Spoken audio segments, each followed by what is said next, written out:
코로나19로 위험이 일상화되는 뉴노멀 시대가 도래했습니다. 교육, 소비 등 우리 생활의 모든 영역에서 비대면화가 가속화되고 있는데요. 2030년 미래 사회는 이러한 기술의 발전으로 인해 사회가 지금과는 또 다른 모습으로 변할 것입니다. 그래서 키스텝에서는 미래 사회의 핵심 트렌드인 비대면 사회의 니즈를 파악하고 이를 준비하기 위한 다양한 후보 기술들을 발굴했습니다. 이 중에서도 10대 미래 유망 기술을 소개하려 합니다. 먼저 비침습 생체 정보 기반의 심혈관 질환 관리 기술입니다. 꾸준히 몸 상태를 체크해야 하는 질환을 가진 분들은 제때 진료를 받을 수 없거나 혹은 병원에서 되려 코로나19에 감염되지 않을까 걱정될 수 있죠. 비침습 생체 정보 기반 심혈관 관리 기술은 당뇨병과 같이 만성질환 환자들이 굳이 병원을 찾지 않고도 스스로 질병을 관리할 수 있게 해줍니다. 이때 사용될 수 있는 침습적 방식이나 마이크로 니들을 이용하는 최소 침습 방식은 고통이 거의 없더라도 결국 피부를 약간 뚫게 되죠. 하지만 광학이나 초음파 등을 이용하는 비침습적 방식은 마치 체온을 재듯 거부감 없이 혼자 사용하기 쉽습니다. 그런데 이렇게 관리해도 병원을 꼭 가야만 하는 상황이 생길 수 있죠. 이때 유용할 수 있는 것이 바로 교통약자를 위한 레벨 4 자율주행 자동차 기술입니다. 응급 상황인데 구급차나 운전자의 수가 부족하다면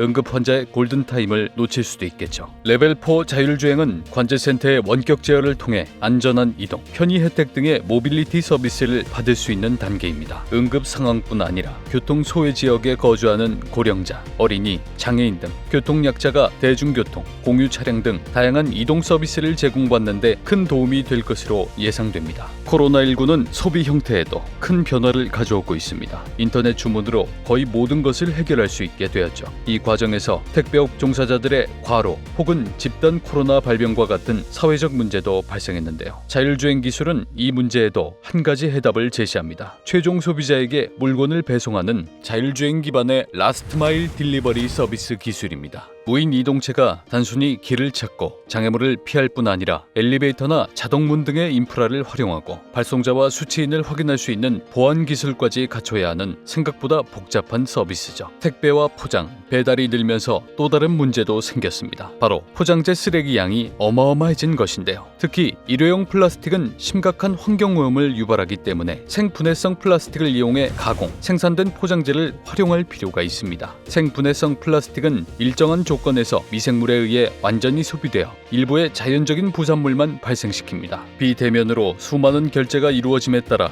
이전보다 훨씬 중요해진 것이 바로 보안이죠. 보안 관련 빅데이터를 인공지능을 통해 분석하여 위협이 될 수 있는 요소를 자동으로 파악합니다. 또한 인공지능을 이용하여 시도하는 공격이 많아짐에 따라 이에 대비하는 기술 등 인공지능 보안 기술이 뉴노멀 시대에 더욱 중요해질 것입니다. 특히 자율주행 시스템이 해킹당한다면 사람의 목숨과도 직결될 수 있습니다. 그런데 인공지능을 이용하면 해킹의 징후를 포착하고 대응하는 보안 수준까지도 가능하다고 하네요. 미래 사회가 비대면화되면 과거와 같이 만나서 이야기하거나 과거에 비해 대면 형태의 경제활동을 하기가 힘들어집니다. 비대면으로도 평소와 크게 다름없이 일처리가 가능한 직종도 있지만 그렇지 못한 직종도 있는데요. 그런 직종의 종사자들이 편하게 일할 수 있도록 VR 홀로그램 기반 실시간 협업 플랫폼 기술이 돕습니다. 미래에는 가상, 증강현실 기술을 활용하여 거리에 상관없이 여러 사람들이 3차원 가상 환경에서 공동 작업을 할 수 있을 것입니다. 코로나19로 인해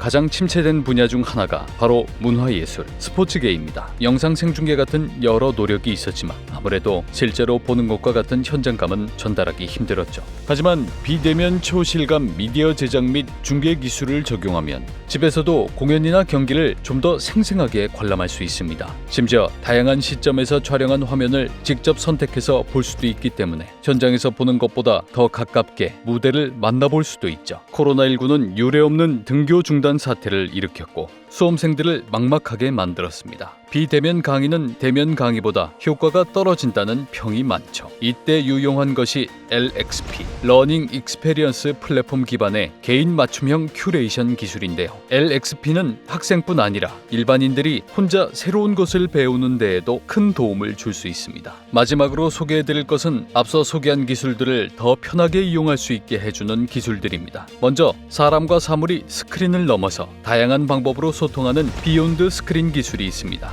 다양한 센서와 스마트 기기가 등장하며 단순한 화면 터치 대신 음성, 제스처, 뇌파 등을 통해 기기가 명령을 수행할 수 있습니다. 모든 사물이 연결되는 IoT 시대에 꼭 필요한 기술이라 할 수 있겠습니다. 이렇게 인간이 여러 기기들의 많은 일들을 시키게 되면서 기기가 처리해야 하는 정보 처리량이 훨씬 늘었습니다. 이에 따라 기기들의 컴퓨팅 파워, 컴퓨팅 속도가 중요해졌는데요. 이때 지능형 엣지 컴퓨팅 기술을 이용하면 데이터를 단일 클라우드에 모아서 처리하지 않고 데이터가 생성되는 센서나 단말 주변에서 처리하여 전송하는 시간도 줄이고 전송 중에 정보가 새나갈 확률도 줄일 수 있습니다. 지금까지 우리는 비대면 사회의 10대 미래 유망 기술을 살펴보았습니다. 이러한 기술들이 머지않아 미래에 실현되기 위해서는 기술 혁신, 법제도 개선 등의 노력이 필요합니다. 더불어 유망 기술이 혹시라도 사회에 미칠 수 있는 나쁜 영향을 줄이고 이해 당사자 간 갈등을 최소화하기 위한 소통도 필요하죠. 비대면 사회의 뉴노멀 시대를 준비하는 우리 기술 역시 세계에서 주목받길 기대합니다.